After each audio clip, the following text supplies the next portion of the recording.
Cleveland is in a stalemate mode, okay? Winning at this point hurts their draft position. Losing just compounds the problem and gets people talking about jobs in the future. It's an awful place to be for an NFL franchise, but unfortunately, it feels like we've been here most years since 1999. We didn't play well enough, didn't coach well enough today, got off to a bad start, and never were able to get out of that. I'm going to say it again and again and again. Kevin Stefanski did not want Shedeur Sanders, didn't even want him in the 5th round. Kevin Stefanski has done everything in his power to keep Shedeur Sanders from succeeding in Cleveland as a 5th round pick against all odds. You don't deserve a coaching job, for God's sake. They know what you're doing. No one's throwing the ball. And when Quinshaw threw the ball, it almost got intercepted. It's a fucking joke. The Cleveland Browns didn't just lose on Sunday. They got destroyed. They got humiliated. They got completely exposed on national television in a way that leaves no room for excuses, no room for spin, and no room for Kevin Stefanski to hide behind his so-called offensive genius anymore. Credit to them, but we have to, learn from these, and as players, we got to learn from some of these moments, and we will. And with that, I'll take any questions. The Chicago Bears, a team that's been up and down all season, absolutely dominated the Browns in every single phase of the game. This wasn't competitive. This wasn't a "we kept it close but fell short" type of loss. This was a total, systematic breakdown from the coaching staff all the way down to the players on the field. The difference in the talent level of these two teams was on display. It was shocking. Here's what makes this loss so brutal. Cleveland never had a chance. Right from the opening kickoff, the Bears returned it to midfield and set the tone for the entire game. Special teams coordinator Bubba Ventroni needs to pack his bags right alongside Stefanski because this unit has been a complete disaster all season. But we'll get to the coaching changes Cleveland desperately needs in just a moment. Let's break down what actually happened in Chicago, because the numbers paint a picture of total domination that should have Browns ownership questioning everything about where this franchise is headed. Chicago racked up 21 first downs. The Browns, they couldn't move the chains at all. At one point, Cleveland was 1 for 9 on 3rd down. 1 for 9. By the final whistle, they finished 4 for 14 on 3rd down conversions. You can't sustain drives, you can't put points on the board, you can't win games in the NFL when you're converting at that pathetic rate. The yards per play difference tells the whole story. 5.6 for Chicago, just 3.4 for Cleveland. That's not a competitive football game. That's one team that showed up with a plan against a team that looked completely unprepared and outmatched. Caleb Williams, the rookie quarterback for Chicago, looked calm and in total control. He finished 17 of 28 for 242 yards, 2 touchdowns, and 0 interceptions. Now compare that to what Shedeur Sanders had to deal with, and you'll see the massive gap in talent around these two quarterbacks, and the massive gap in coaching quality. Caleb Williams, pretty good game. He had one hell of a throw for a touchdown. 17 of 28, 242, 2 touchdowns. This was his best game in a while. Now let's talk about the elephant in the room. Kevin Stefanski, the supposed offensive genius, the guy who's been given chance after chance to prove he can develop a quarterback and run a functional NFL offense. Sunday was the final straw for anyone still defending his time in Cleveland. Credit to them, but we have to, learn from these, and as players, we got to learn from some of these moments, and we will. And with that, I'll take any questions. The offensive game plan was archaic, outdated, completely uninspired. When your rookie quarterback is starting his first drive from the half-yard line after a punt was downed at the 1, what do? Do you try to get him out of that hole with some quick passes? Do you call plays that give him a chance to establish rhythm? Absolutely not. Stefanski called 3 straight run plays with 2 penalties mixed in, resulting in a punt from deep in their own territory that gave Chicago a short field to score. And so that automatically cuts the starting field position down for the Chicago Bears. The defense do a good job of forcing a 3 and out. our first offensive possession, you see what it looked like. The Bears special teams unit did a great job pinning us deep.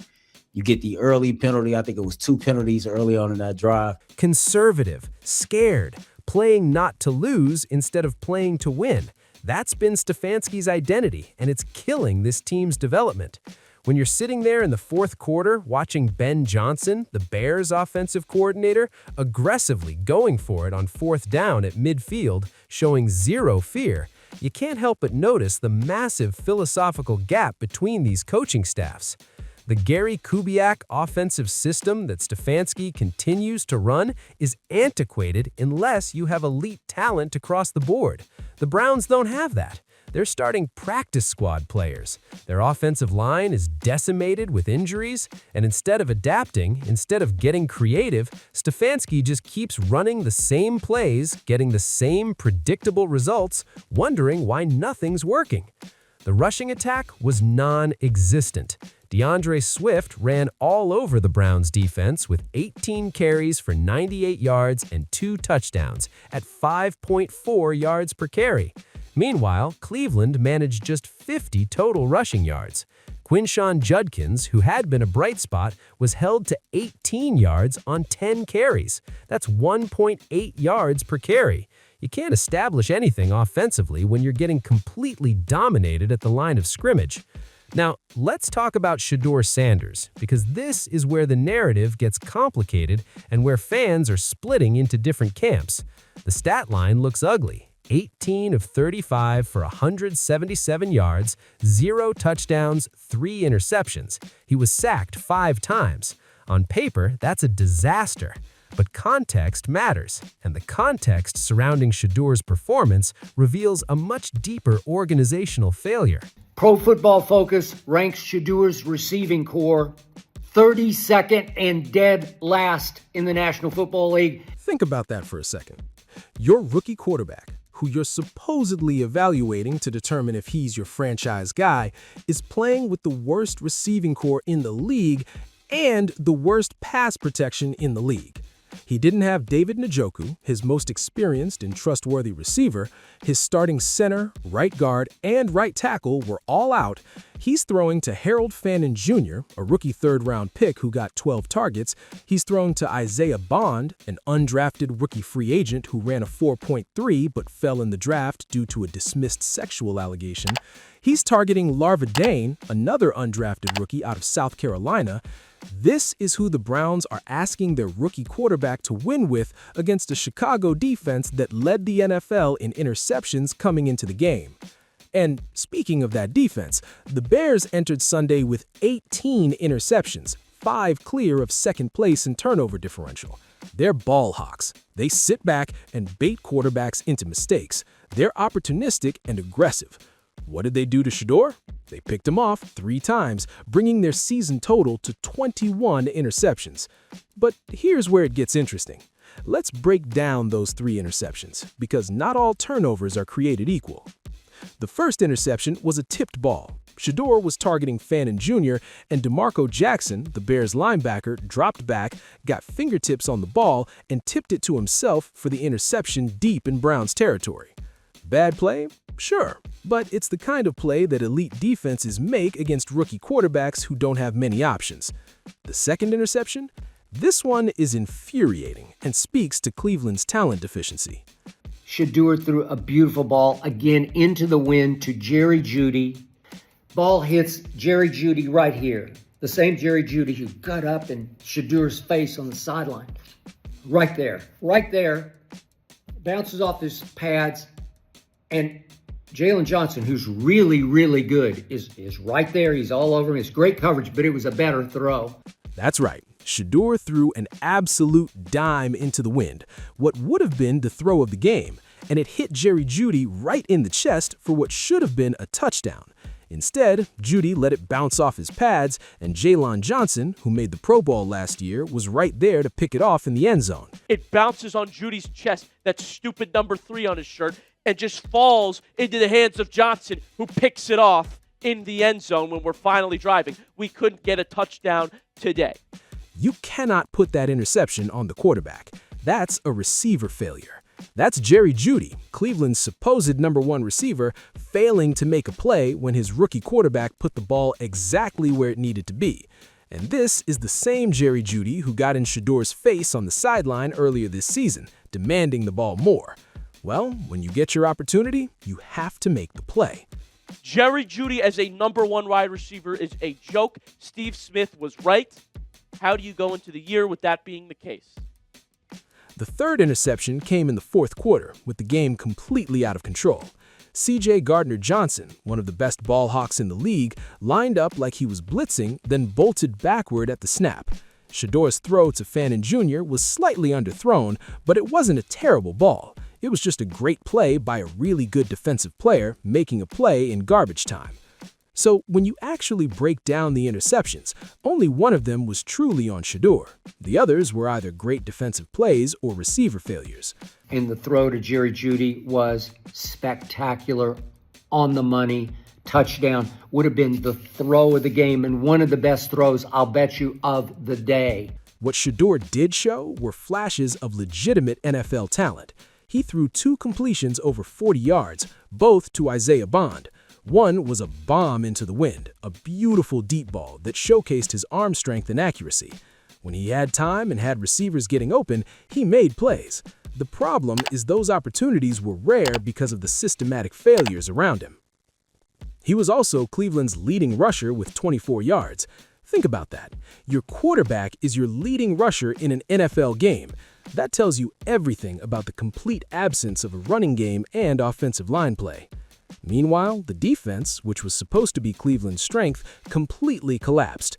Jim Schwartz's elite unit has been snapped out of existence over the past 3 weeks. They gave up 184 rushing yards to Tennessee last week at home, a 1-11 Tennessee team. This week, they surrendered 142 rushing yards and allowed 31 points. Myles Garrett had 1.5 sacks, inching closer to tying the NFL's single-season sack record, with 21.5 total. He needs just one more to tie Michael Strahan and T.J. Watt. That's literally the only bright spot in this entire defensive performance. One player doing his job while everyone around him is getting torched. The time of possession was completely lopsided. Chicago controlled the ball for 33 minutes compared to Cleveland's 27. When you can't sustain drives offensively and you can't get stops defensively, you get blown out. It's that simple. This loss drops Cleveland to another disappointing season where playoff hopes have been officially eliminated with 3 games remaining, in a division that was actually competitive this year, with a defense that was supposed to be top 5, with ownership that spent money and made moves to try to contend. It's all fallen apart spectacularly. So where does Cleveland go from here? The calls for Kevin Stefanski's firing have reached a fever pitch, and frankly, they're justified. This is a coach who has had multiple chances to prove he can develop quarterbacks and coordinate a functional offense. The results speak for themselves.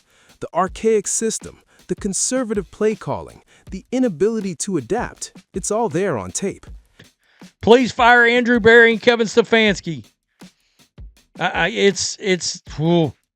If Jimmy refuses to fire Kevin Stefanski, we have to call for Jimmy to sell the team.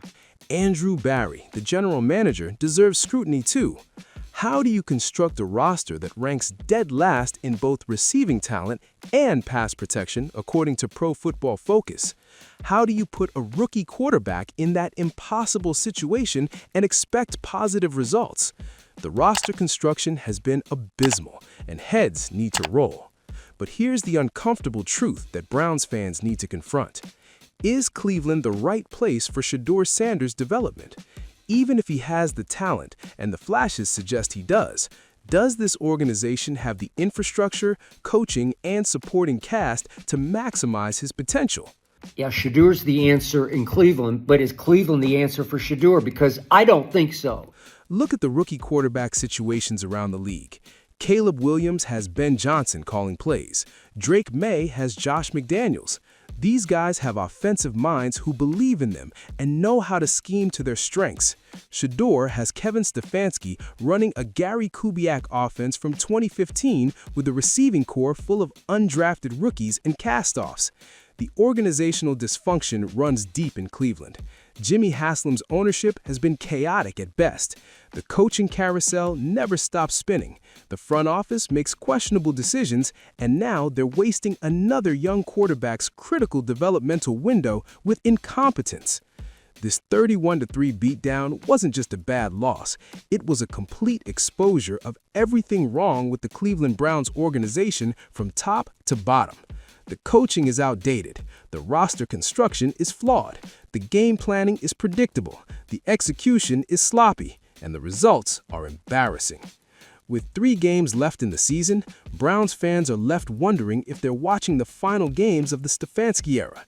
They're left wondering if Shedeur Sanders will get a fair shake with a competent coaching staff and adequate weapons. They're left wondering when, if ever, this franchise will figure out how to build a sustainable winner. The Bears' 31-3 victory wasn't just a win, it was a statement.